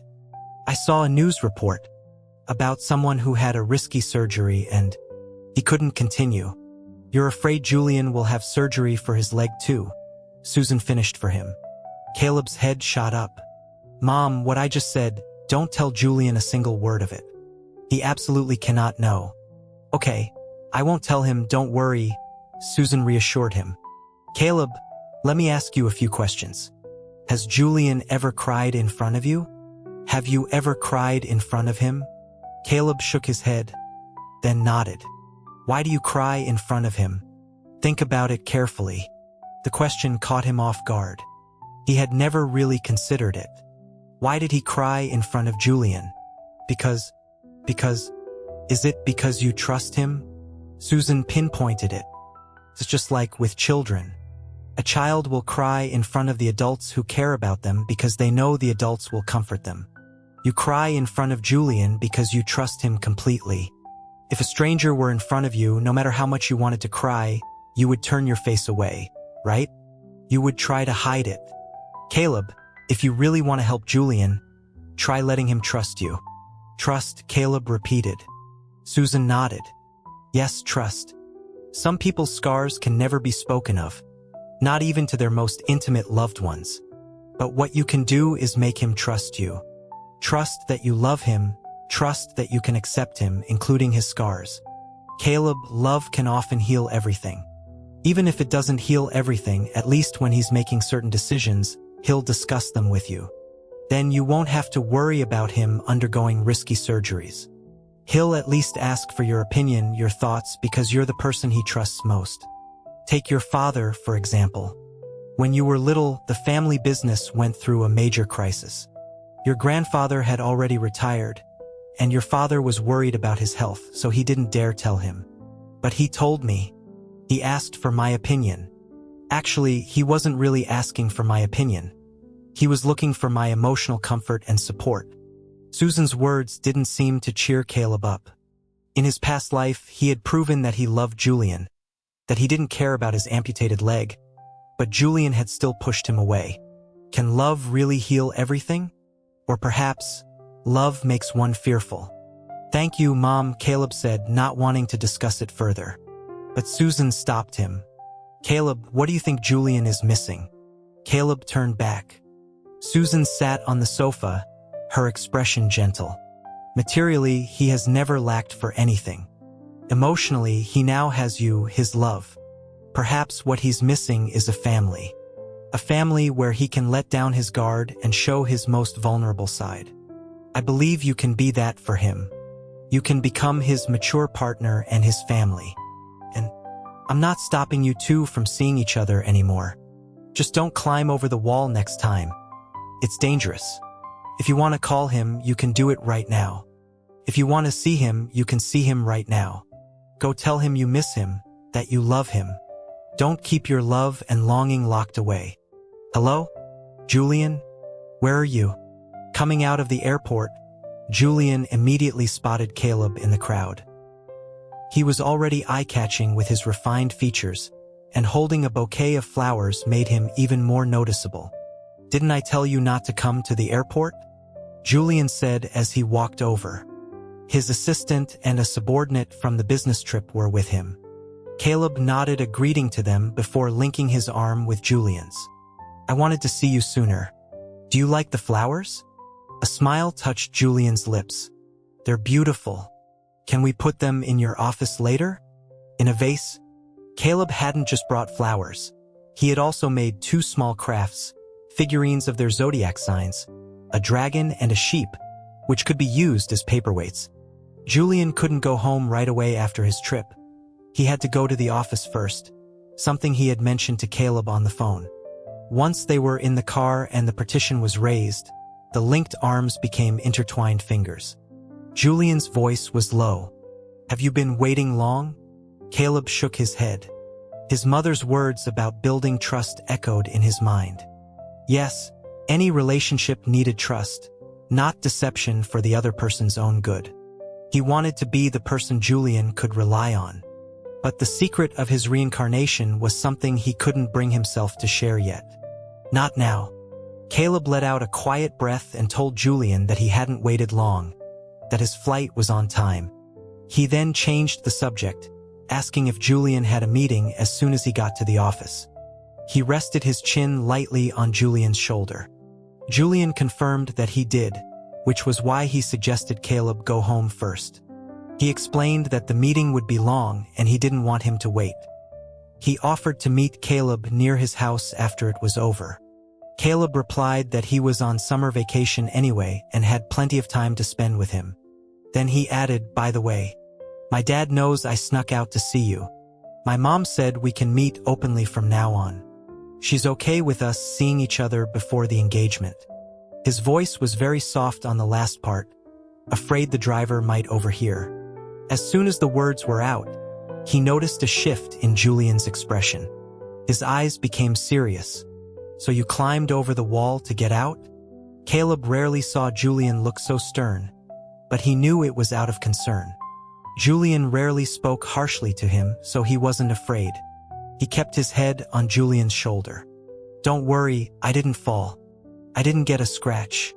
I know what I'm doing. He saw that Julian was still looking at him, and he trailed off, straightening up a bit. Honestly, sneaking out of the house like a teenager. It's like reliving my youth. It's just like in the movies. Julian didn't seem to notice the slip-up in Caleb's words. His brow was furrowed. Caleb, he said, his voice full of helpless exasperation. No next time. I promise, Caleb said. The answer finally made Julian's brow relax. He squeezed Caleb's hand tighter, then brought it to his lips for a kiss. After kissing it, he rested their joined hands on his own leg, their fingers tightly laced. A few seconds later, he leaned closer to Caleb's ear. It's true you weren't hurt, but there can't be a next time. Caleb's earlobe turned a shade redder. In his past life, Caleb rarely visited Julian's company. The few times he did were to surprise him. Only now did he belatedly realize how little he knew about Julian's work. It wasn't just work. Julian always presented a brave face to him, never sharing his worries. No matter what trouble he encountered, Julian would never tell him. If he noticed something was amiss, Julian would brush it off as a small matter, and he would believe him. These past few days, Caleb had been thinking. Julian was kidnapped at 12 and then came to live at Sterlingworth. He lacked guidance from his blood relatives during his formative years, so he had to grow up and become strong on his own. Even in front of his loved ones, he maintained this habit. He wanted to protect those he cared about, just as he had wanted to protect his younger self. Caleb thought that Julian didn't distrust him, but rather himself. He didn't believe anyone would love a weaker version of himself. Caleb wondered if, when Julian's parents sent him thousands of miles away to Sterlingworth, the 12-year-old Julian felt abandoned.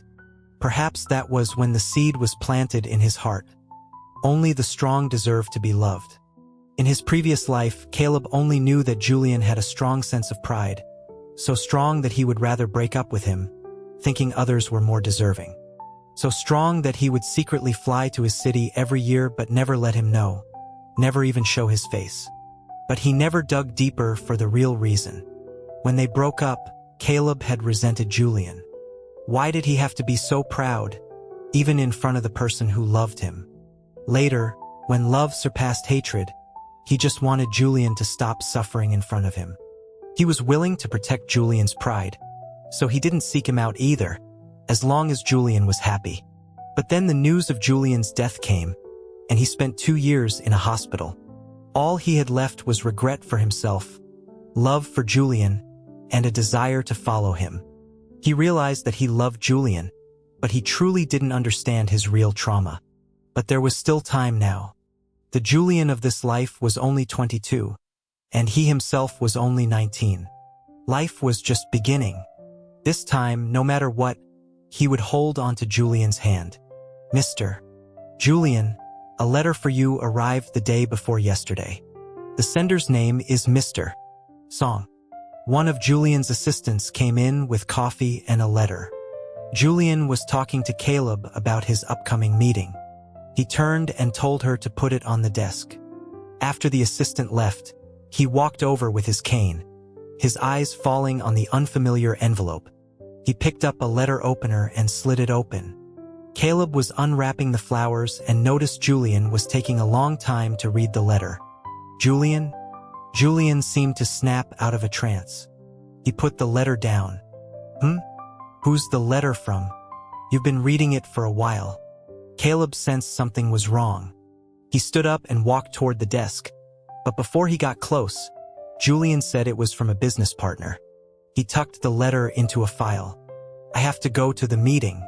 If you're tired, there's a lounge in there where you can rest. Caleb stared at Julian for a few seconds. Okay. When Julian left, he took the file with the letter with him. He didn't even leave the envelope on the desk. During the meeting, Julian listened to the reports with one ear while he took the letter out of the file again. It was printed, not handwritten. The content was short, just a few lines. Julian Vance, how dare a cripple like you get engaged to Caleb Sterling? When you're standing on the stage in front of everyone, hobbling around with your cane tapping on the floor, do you think Caleb will be embarrassed by you? Do you think he'll feel like you've turned his engagement into a joke? Poor him, he has to put up with you even though he's disgusted. All because you're using your years of friendship to force him into this. By the way, with a leg like that, can you even perform in bed? What a waste. If I were you, I'd just kill myself. After all, it's pathetic to keep living. Don't you think? Left in the office, Caleb went back to the sofa to arrange the flowers in a ceramic vase. But he was uneasy. He kept replaying Julian's reaction in his mind, feeling that something was off. Still worried, he went out and found the assistant who had delivered the letter. Excuse me, I wanted to ask about the letter you brought in earlier. Do you know the sender? The assistant replied that the envelope was signed Mr. Song, but she couldn't be sure if she knew him. Do you have a business partner with the surname Song? Yes, we do. Do you remember the return address? The assistant shook her head apologetically. I'm sorry, I don't remember. I just know it was a local letter. If you want to know more, you should probably ask Mr. Julian. With no more leads, Caleb could only thank her and return to the office. He took out the figurines he had made and placed them on Julian's desk. The Zodiac paperweights would be a constant reminder of him when Julian used them. He had planned to wait for Julian's meeting to end so they could go to dinner together, but then he got a call from his mother. Son, are you free tonight? Susan was attending a charity gala. His father was supposed to be her date, but a last-minute work issue had come up. So she was calling to ask if her son could accompany her. Caleb hesitated. Mom, I'll call you back. He hung up and messaged Julian about the situation. Julian's reply was quick. Okay, understood. Caleb looked at the short message, his sense of unease growing. He thought for a moment and sent another message. The gala shouldn't run too late. Can you come pick me up afterward? Yes. I'll have Lou drive you there. He's already in the garage on B2. Remember to eat something before you go. Don't go on an empty stomach. See you tonight. The charity gala was a crowded affair. Caleb stayed by his mother's side, smiling, mingling, and sipping wine. He sat at their table and bid on a few items. Among them was a piece of jewelry his mother had donated, which they absolutely had to buy back. He remembered it was a gift from his father. If they didn't get it back, his mother would be upset for a long time. Charity auctions had their own unwritten rules.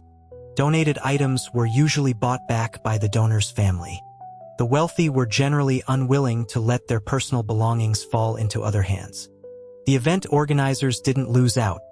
They got the auction proceeds for charity. And when donors bought back their own items at high prices, it not only showcased their wealth but also demonstrated the value of the donated item. For example, a painting Caleb had done as a child was once auctioned off. His older cousin bought it for $2 million, essentially telling everyone that his brother's painting was worth that much. This unwritten rule was generally respected by everyone, except for some newcomers who didn't know better. Tonight, there was an exception. Caleb raised his paddle several times, but someone kept bidding against him. It was the same person every time. He looked in the direction of the voice and saw it wasn't a stranger. It was Sterling's parents. In that instant, it felt as if all the blood in his body had frozen. Just the association with Sterling was enough. He could see Sterling's features in his parents' faces, his height and features from his father, his face shape and skin tone from his mother. But it wasn't just seeing them that caused such a strong reaction. There was a deeper reason. In his past life, he had also attended a charity gala where the person bidding against him was Sterling. At that time, they weren't married yet, just engaged. They had had a huge fight, so bad that Caleb didn't want to see him or answer his calls. He was even reconsidering whether Sterling was right for him. And then Sterling showed up at the gala, pointedly bidding against him on every item. Every time Caleb raised his paddle, Sterling followed. The behavior infuriated Caleb. Eventually, he couldn't stand it anymore and got up to leave. But Sterling followed him out. "What are you doing, following me?"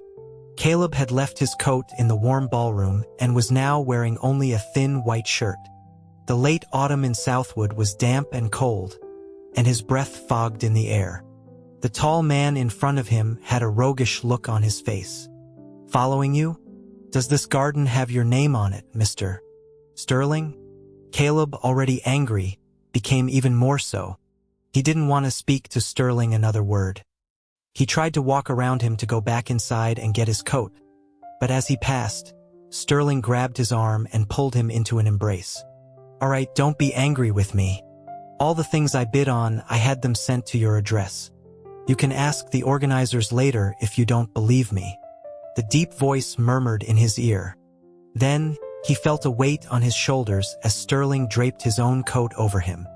"If you're still angry, I'll have to get on my knees and beg. Please, my love, forgive me. I just want to get some sleep. These days you've been angry with me. I haven't been able to sleep at all. I'm so scared you'll leave me." Because of that distraction, his mother's donated jewelry wasn't bought back. "Caleb?" His mother's voice brought him back to the present. His face was even paler than before. I'm sorry, Mom. "I got distracted just now. It's okay if we didn't get it back. I have plenty of others. But what's wrong? You suddenly look so pale." Susan looked at him with concern. Caleb pressed his lips together, his fingers clenching. "I think I ate something bad. I need to go to the restroom." Since he had decided to take better care of himself, he had even cut back on cigars. But today, he desperately needed one to calm his nerves.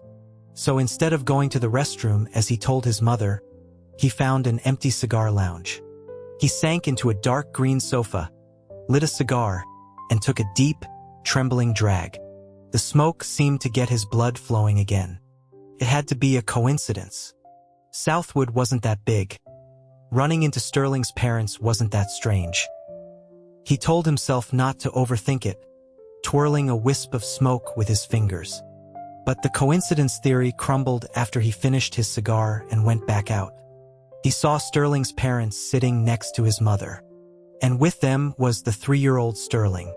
"Caleb, you're back just in time. Come meet them. This is the little boy's parents. What a coincidence to run into you all here." Caleb Gidge, a high-pitched voice, called out. Caleb watched as his ex-husband from his past life toddled toward him. The image that flashed in his mind, however, was of the adult Sterling, his expression sinister as he told an old man, "Mr.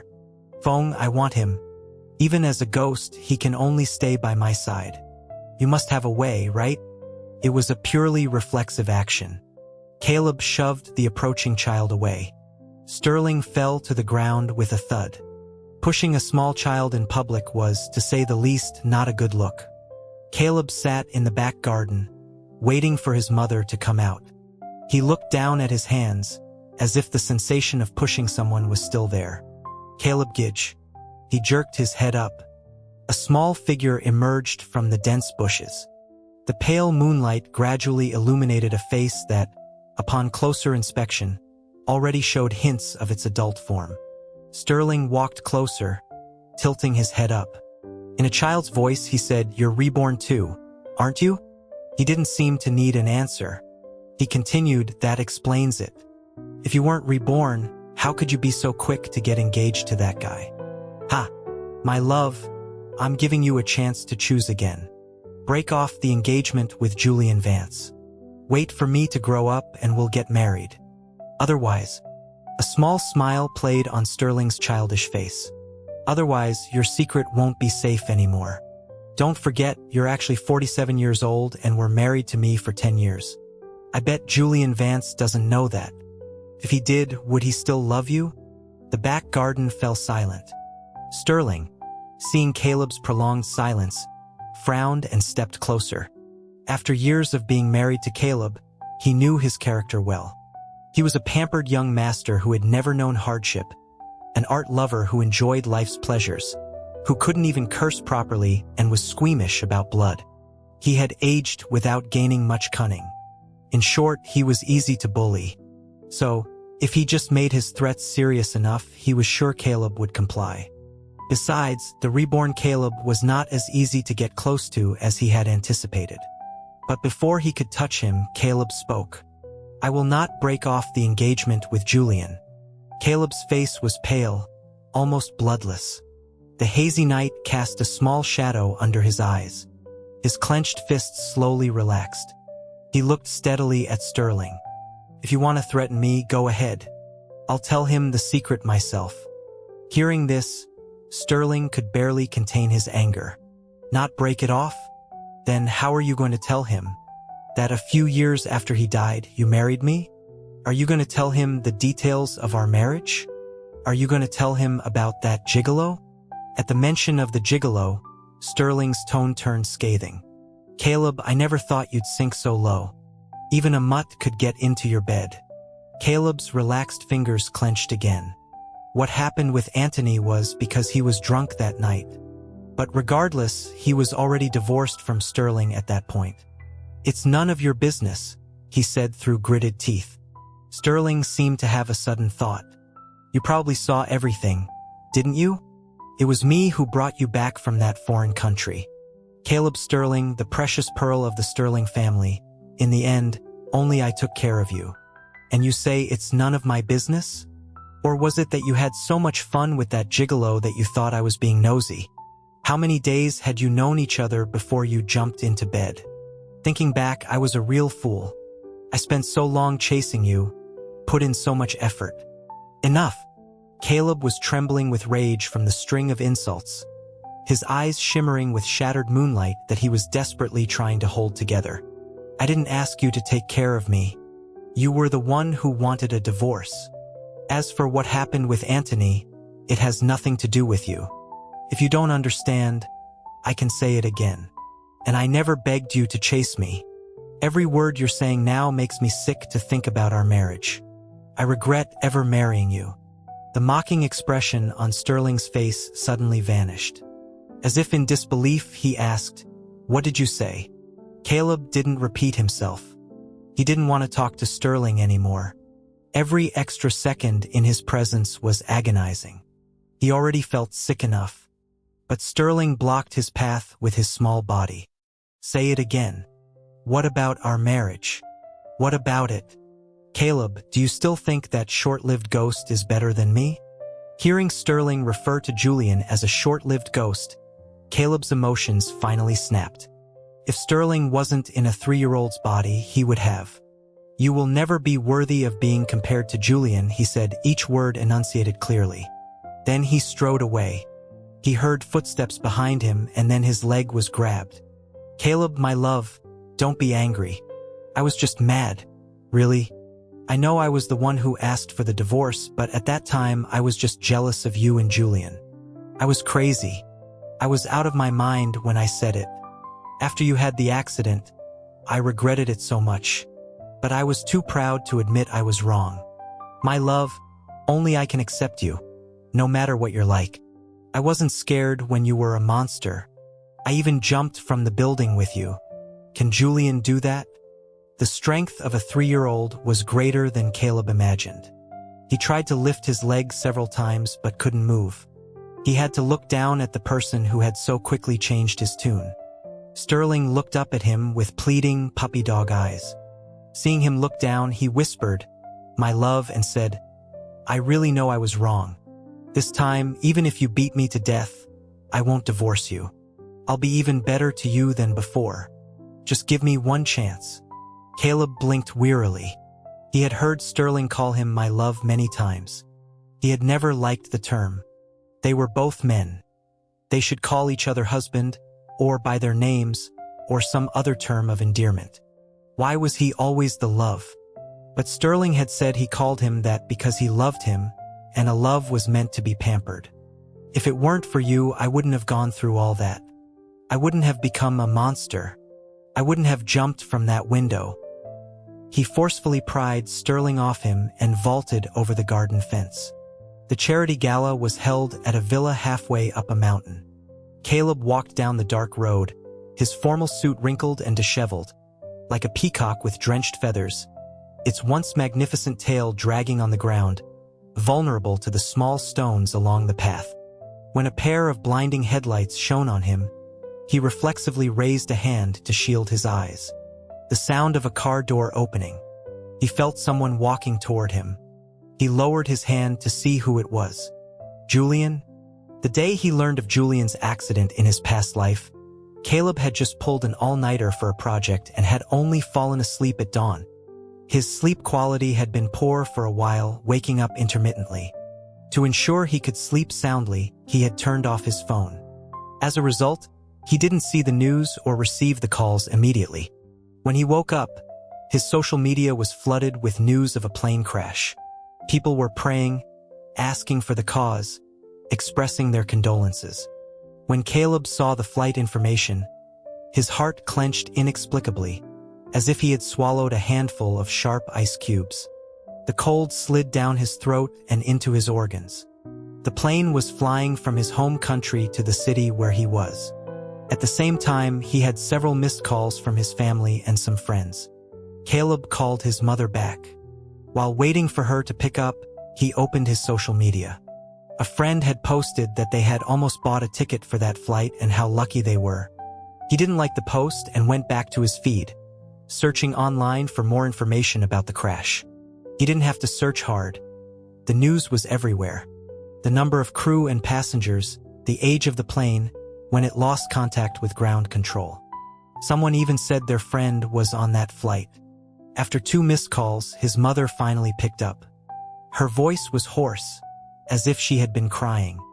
A deep sense of dread, like a slimy creature, crawled over his bare skin, making every hair stand on end. Caleb gripped his phone tighter. "Mom?" His mother sobbed on the other end of the line. After a few moments, the phone was passed to his father. His father's voice was heavier than usual. "Caleb, where are you now?" Caleb gave him the address of his apartment. He paused. "Did something happen?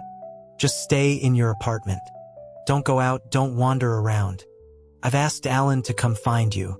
Alan was his youngest cousin, who was in the same country. Hearing such instructions, Caleb knew something was wrong. "Dad, what happened? Why is Alan coming to get me?"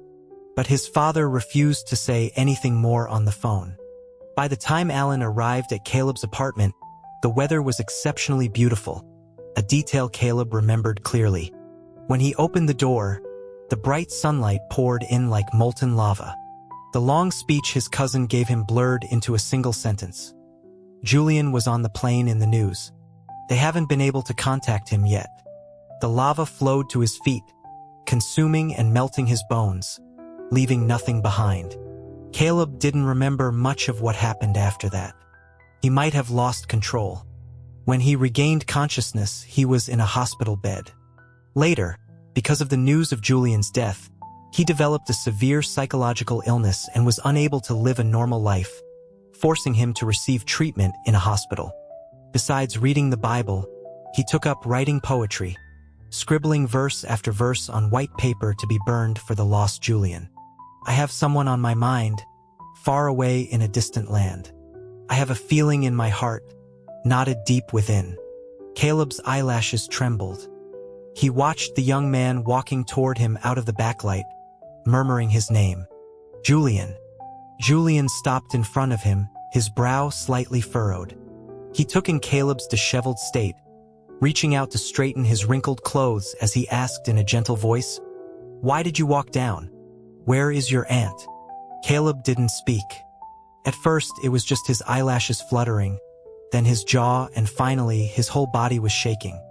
It was the middle of summer, but he felt as if he were in the dead of winter. His exposed skin chapped and cracking, the wind like a knife flaying the flesh from his bones. Julian's brow furrowed even more. He stopped asking questions and took Caleb's hand, leading him to the car. Not long after they got in, Caleb's phone rang. Julian looked at him questioningly, but Caleb's eyes were vacant. Julian softened his voice even more. "Let me see who's calling, okay? It might be your aunt." Julian was right. It was Susan who had discovered Caleb was missing. Hearing that he was with Julian, she felt a little relieved. She wanted to talk to Caleb and ask what happened, but Julian, seeing his state, made an excuse to end the call. He turned back to Caleb. "Do you want to go home?" He had to ask several times before the person in his arms responded. Caleb lifted his head, looked around the car, then turned to look at Julian. "Julian, can I go to your place?" After moving out of Sterlingworth, Julian had been living in an apartment at his company's tower. The decor was as generic as a model home. In his past life, Caleb had been to this apartment and had commented on how Julian should redecorate, that it lacked any personal touch. It was only later that he realized, in Julian's mind, this apartment was just a place to rest when he was working, not a home. Standing in the entryway of this apartment again, Caleb didn't wait for Julian to get him a new pair of slippers before he spoke. "I have something to tell you." Julian, who was bending down to get the slippers, didn't pause. He placed them neatly in front of Caleb before straightening up. "Okay." I'm listening. Caleb's eyes were like pearls, carefully studying Julian's face with a greedy, nostalgic intensity. This apartment has 4 rooms. The master bedroom has cream-colored curtains, the nightstand is made of natural wood, and the bathroom mirror is oval. If I remember correctly, there's a painting of daisies in the corner of your study. You just put it there randomly at first, but then you decided it looked okay, so you left it as a decoration. The expression on the face he was watching slowly changed. "Caleb, are you wondering how I know the layout and furniture here? It's because I've been here before in my past life." The pearls of his eyes were now fully exposed in the dim light. Caleb couldn't stop himself from biting his little finger. "I have a secret I've never told you. I'm actually reborn. Do you know what that means? It means I was already dead, but when I opened my eyes, time had rewound. I woke up in my 19-year-old body. In reality, I'm 47. I lived for 47 years, died, and then returned to my younger body to see you again." Finally saying the secret out loud, Caleb felt a sense of release. He was like a defendant in a courtroom, awaiting his sentence. Since his rebirth, he had been carrying a huge burden. As he tried to unload it, he met Sterling, who had also been reborn. The half-unloaded burden turned into a mountain, pressing down on him, suffocating him. Caleb had never had to force a smile so hard. His eyes never left Julian's face. From his dark, handsome brows to the smooth curve of his chin. After a brief, heavy silence, he heard Julian's voice. "Why did you? Was it an illness, Caleb?" He was still calling him Caleb. Caleb had imagined what Julian might say, what he might ask, after his confession. But he never expected his first words to be these. In that moment, it felt as if he was no longer in a courtroom. Julian had opened the door and let him out. Caleb took a deep breath, his already tight lips pressing together even more firmly. The sting in his eyes overflowed. "It wasn't an illness. I accidentally took too many blood pressure pills, thinking they were vitamins." He paused, seeing the serious look in Julian's eyes. He had to add, "Honestly, I didn't feel any pain." Hearing that his death was caused by a medication mix-up, Julian's expression soured, his brow furrowing. How could a mistake like that happen? In your past life, did I not look after your medication properly? Caleb's emotions completely broke. He turned his back, desperately biting his lip and taking deep breaths to regulate his breathing. But his shoulders still shook, sending tremors through his entire body. How could he tell Julian that he wasn't there at that time? But Julian was incredibly smart. He looked at Caleb's back and seemed to realize something. "Was it because I had already passed away earlier? Caleb, you said you saw me again." Caleb couldn't make a sound. It was as if he had lost his voice, until he felt a familiar embrace wrap around him. "Caleb, relax. It's okay. If you don't want to talk about it, we won't. You're reborn now. You don't have to be afraid." Julian's soothing voice was in his ear. The ice lodged in his throat finally melted. "Julian," he cried, his beautiful eyes filled with tears. "I was so unhappy during that time. I wanted to see you so badly, but I couldn't find you. They all said you were dead, but I didn't want to believe it. They couldn't even find a body, so how could they say you were dead?" Years of pain and longing found their outlet. He turned around, his fingers clutching Julian's shirt tightly, as if afraid he would disappear again. "I went to the crash site. I couldn't find anything. Nothing. My parents told me you were gone. My friends said the same thing. Even the doctors and nurses at the hospital said it. They told me to be good, to live well. Even you told me to live well. But I missed you so much. I wished I had been on that plane too." His emotions threw his memories into disarray. He was suddenly back in that church, sitting in the prayer room, asking the priest if he was so sinful that God had to punish him this way. Never to be with his love, his longing reduced to a mere memory. In another flash, he was back in the hospital, his hands and feet tied down with restraints, watching the fluid crawl down the tube and into his veins, flowing through his body. He watched for a while, then turned to his parents. His mother was holding his father's hand, sobbing quietly. He thought for a moment and asked softly, "Mom, why isn't Julian coming to see me when I'm sick?" Julian said nothing, just held Caleb tighter. Every word, every tear from the person in his arms was like a knife twisting in his heart. But this sharp pain was just the beginning. From the emotionally broken Caleb, he heard about their love and their breakup, about Caleb's unhappy marriage, about his death in a foreign land. The hands holding Caleb tightened until the veins stood out like chains, locking him in place. His dark, pearl-like eyes sank, the red rims like a sea of blood.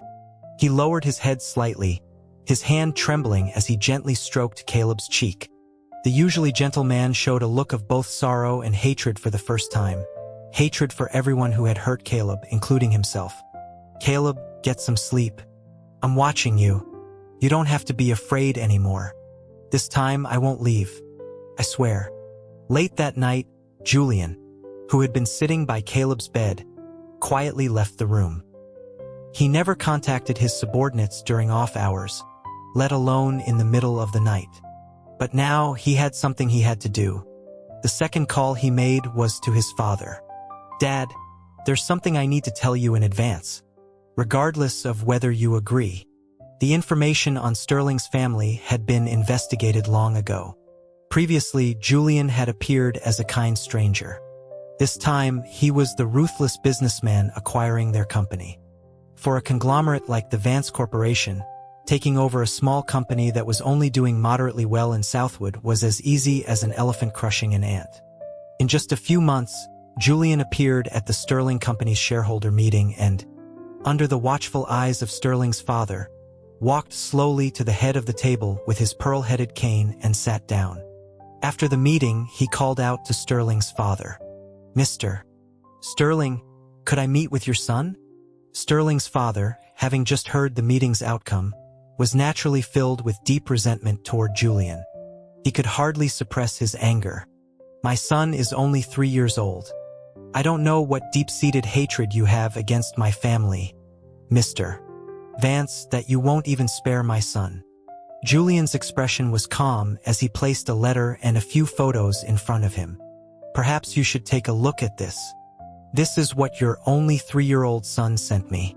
Although he was careful to avoid surveillance cameras, by a strange coincidence, a backpacker thought your son looked cute standing on his tiptoes to put the letter in the mailbox and snapped a few pictures. His eyes were gentle but held no warmth. "Mr.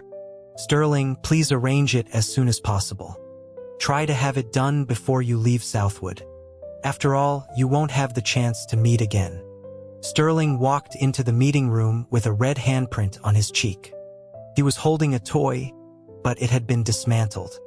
The knight's nose and eyes had been gouged out, leaving empty sockets. This was their 4th meeting and the first in a real sense. Sterling had first heard Julian's name in a gossip magazine. He was in middle school at the time. After a gym class, he saw a few girls huddled around a magazine, discussing something. He didn't pay much attention until he heard the name Caleb Sterling. He had remembered that name since he was 10, though he wasn't sure why. "What are you guys talking about?" The middle school Sterling was already tall. He stood in front of the girls, holding a basketball, his dark eyelashes casting a shadow that gave him a maturity beyond his years. The girls pointed to the magazine on the desk. "It's a gossip magazine. It says that one of the victims of the recent plane crash, the president of the Vance Corporation, was the ex-boyfriend of Caleb Sterling. You know the Vance Corporation, right? The Apex Mall we went to last week is owned by them. I've seen pictures of Caleb Sterling. He's more beautiful than a star. I wonder what this president looked like. It's so sad. His ex-boyfriend died in a plane crash." Apparently, since the news broke, Caleb Sterling's blog and social media have all gone silent. Sterling didn't wait for the girls to finish. He snatched the magazine. It was a local gossip rag that liked to use sensational language to attract readers. This time was no exception. "Jade shattered, former lover's soul lost, Caleb Sterling falls ill." Bullshit. He had only read the headline before he swore. His curse immediately drew the girls' stares, but he didn't care. He ripped out the page about Caleb and Julian and crumpled it into a ball. "You guys actually believe this crap? How boring." But after school, when he was alone in the classroom, he smoothed out the wrinkled piece of paper. The writer of the article seemed to have been hiding under Caleb and Julian's bed, describing their relationship in lurid detail. They said that when they were in love, they were inseparable, but their breakup was so final that one went to a distant land while the other stayed in Southwood. But now, with the death of the Vance Corporation's president, Caleb had fallen ill. An insider claimed he had been rushed to the hospital for treatment. The writer specifically mentioned it was a psychiatric ward and that even experts from home and abroad couldn't cure Caleb's broken heart. Sterling didn't know what possessed him, but the report made him furious. He called the tip line to report the magazine for false reporting. The same day he reported it, the magazine was shut down, and that issue was pulled from circulation. But he knew it wasn't because of his report. The results wouldn't have been that fast. The Sterling family must have seen the false report and taken action. Still, the name Julian Vance was etched into his memory. Later, during his marriage to Caleb, that name became an even stronger impression, a conditioned reflex, like nails on a chalkboard. Every time he heard it, he felt sick. Who was Julian Vance, and why did he still occupy Caleb's heart even after he was dead? Every year on the anniversary of his death, Caleb would, without fail, take flowers to visit his grave, and he wouldn't let Sterling go with him. Sterling looked up at the man sitting behind the desk, his expression grim. He was no longer a child. A 31-year-old man's soul resided in a child's body. He looked at Julian, his face showing a maturity that completely mismatched his age. "He told you, didn't he?" he asked. When he received no reply, Sterling looked down at the toy in his hand. Pathetic children's toy. "Are you trying to show off? Show off how you used underhanded tactics to ruin my family? Or are you jealous? Jealous that I was married to Caleb for 10 years?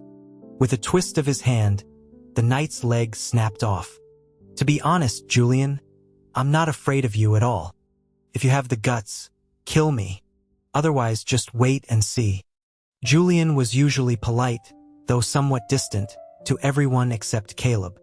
He stood up from his chair and walked slowly towards Sterling.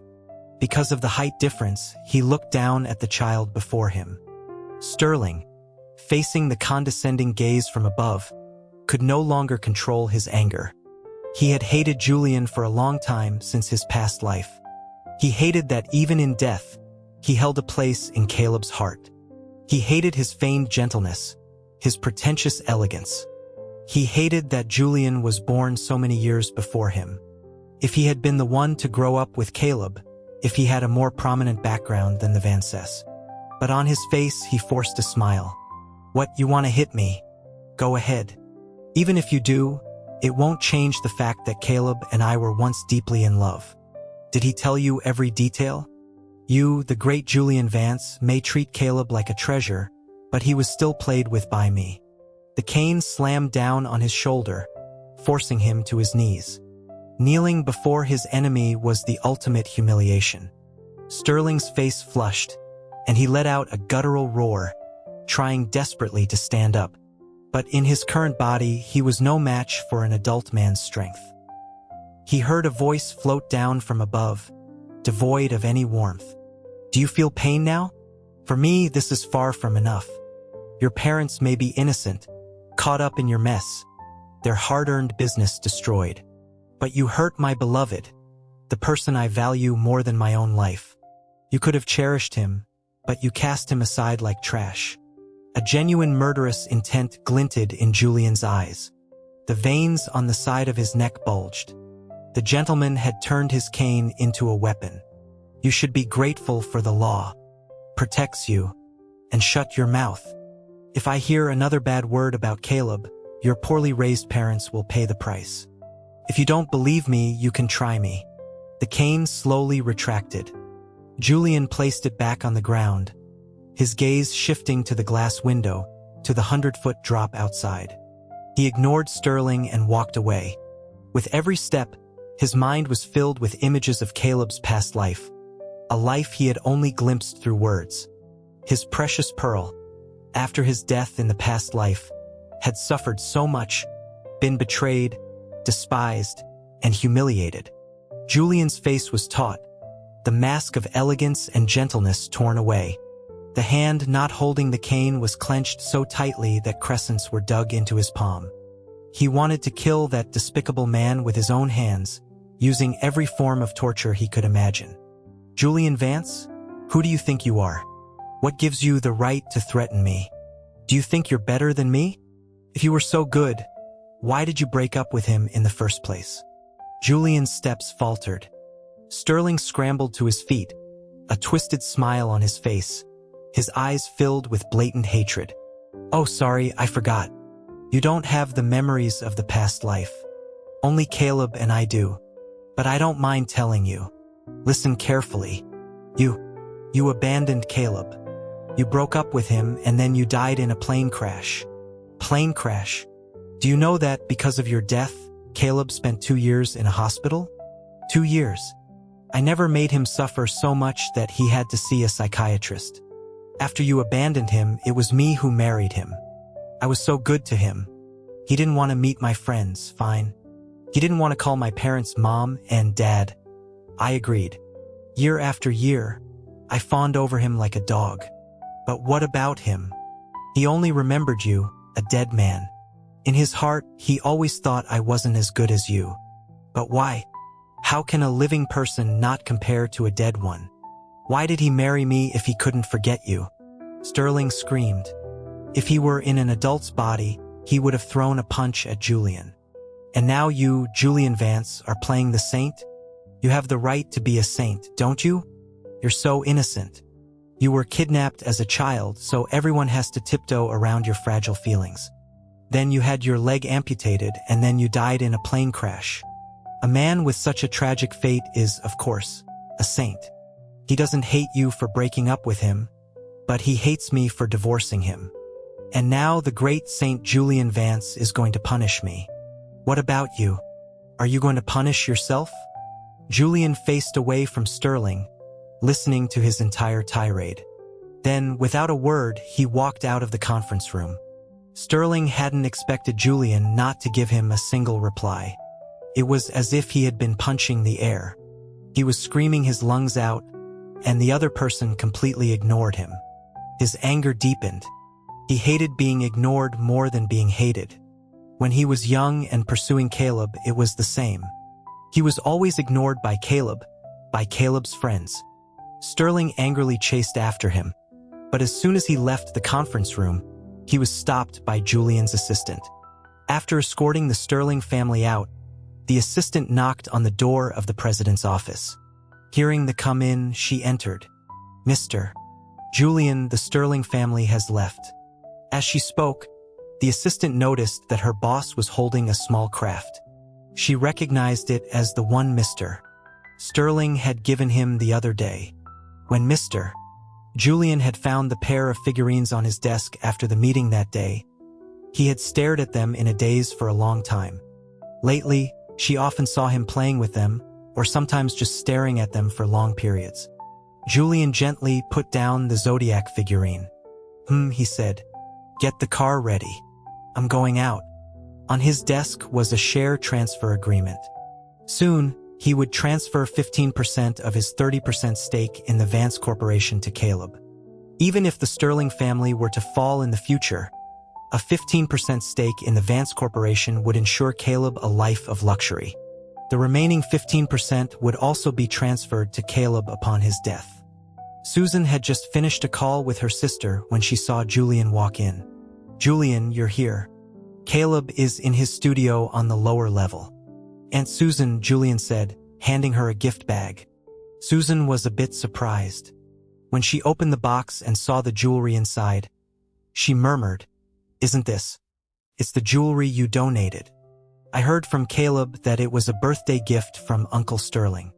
I thought it must have special meaning to you, so I took the liberty of buying it back from the buyer. I hope you don't mind that I did it without asking your permission first. Susan had been reluctant to part with the jewelry. Because Caleb had disliked that family's son on the night of the auction, she had refused to take it back even when they offered. Now that Julian had bought it back for her, she was genuinely happy.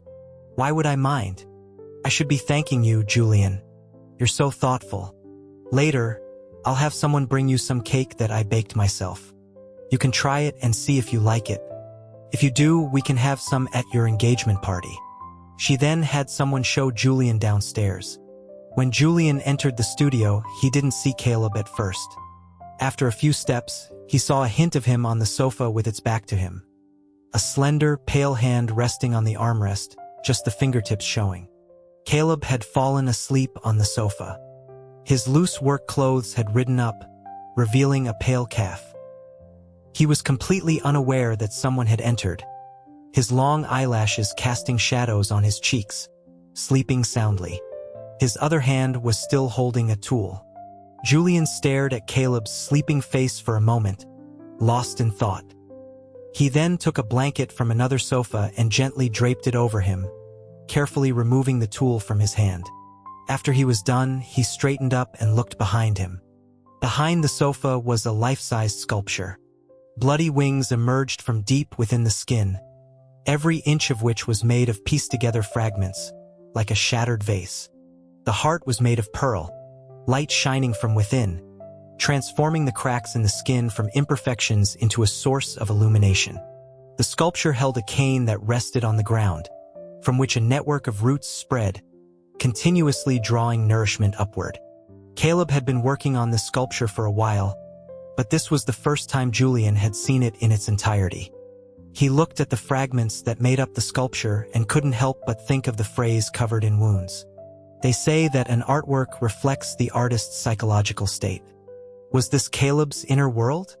Julian stared at the sculpture for a long time, until his phone vibrated in his pocket. He glanced at his phone, then back at the still sleeping Caleb, and quietly walked over to the glassed-in patio to take the call. Caleb woke up to find a blanket on him. He sat up, groggy, and the blanket slid halfway down, the other half pooling on the cool floor. His face was still flushed from sleep. He looked around and saw a figure on the patio. He grabbed the blanket, put it aside, and slipped on his shoes, walking over. Through the large, clean glass door, he saw Julian on the phone with his back to him. Julian seemed to hear his footsteps and turned his head a few seconds later. Seeing him, he mouthed something. Caleb pushed open the glass door and walked out. As he got closer, he could hear what Julian was saying. "Okay, I understand." The call ended. Caleb tilted his head up. Before he could ask, Julian answered his unspoken question. "It was my parents. They've arrived in Southwood early. The engagement was in half a month. The original plan was for Julian's parents to arrive 2 or 3 days before. Caleb was surprised they had come so much earlier. They're already in Southwood? Should we go pick them up now? They haven't landed yet. They just got to the airport for their flight." "You don't have to go. I can go by myself." Julian raised his hand as if to touch Caleb's face, but then let it drop. He said gently, "Did I wake you? You should go back inside and sleep a little more." Caleb shook his head. "I woke up on my own. I was just going to take a nap, but I ended up sleeping for so long. I guess I had less need for sleep when I was older. Now that my body is younger, I need more." Since he had confessed to Julian, he was less hesitant to talk about his age. He was trying to desensitize himself to face it head-on. He couldn't clearly remember the second half of his confession that night, when he was having a breakdown, but he could guess. He had probably told Julian everything, the things he should have and the things he shouldn't have, things that would have hurt Julian deeply. He was aware of Julian's recent actions. He was going after the Sterling family. He had never seen Julian like this. In his mind, Julian was always the gentle older brother. But this time, Julian was ruthless.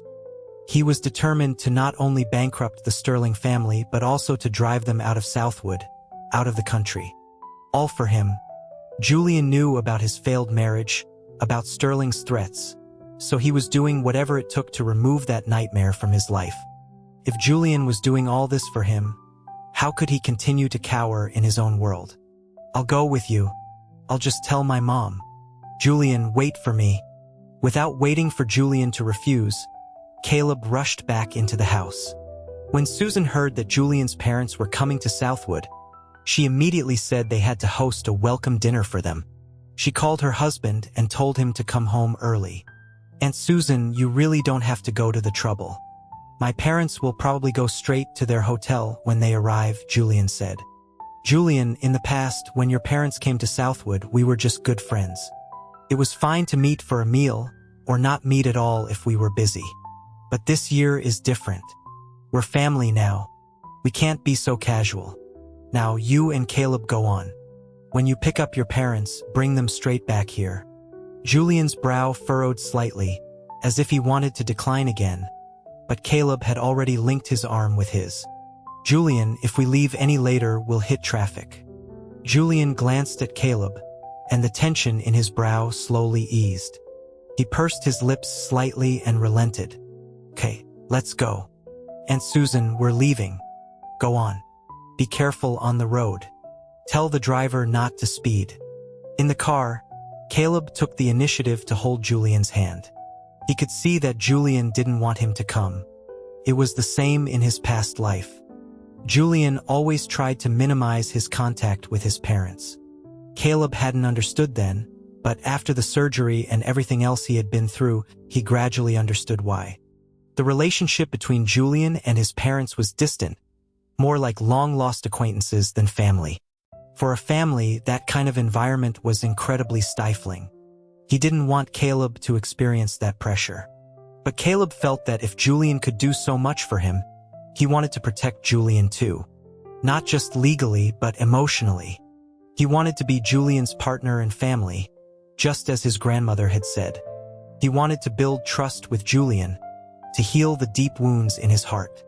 That way, he wouldn't have to be afraid that Julian would leave him again. A relationship wasn't simply about a protector and the protected. It was about walking side by side.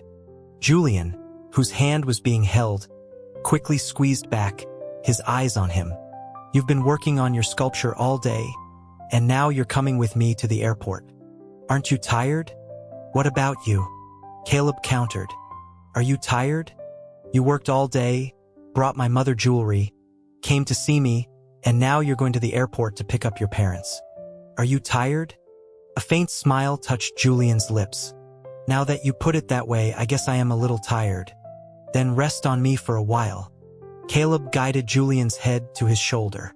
The car's partition was up, so he wasn't worried about the driver overhearing or seeing anything. He gently brushed his fingers under Julian's eyes. He must not have slept well these past few days. There were faint bluish marks under his eyes. He accidentally brushed against his long eyelashes, and the person whose eyes he was touching inevitably blinked. Julian's eyelashes were exceptionally thick and long. Caleb had seen swallowtail butterflies, their dark blue wings beating slowly, like eyelashes fluttering, like black silk unfurling. Caleb curled his fingers, the sensation still lingering, and whispered, "Get some sleep, or just close your eyes for a bit. I'll wake you up when we get to the airport." He noticed Julian seemed about to open his eyes again and covered them with his hand. "Be good." For years, Julian had played the role of the older brother in his life and later his lover. But one thing had never changed. Julian was always his protector.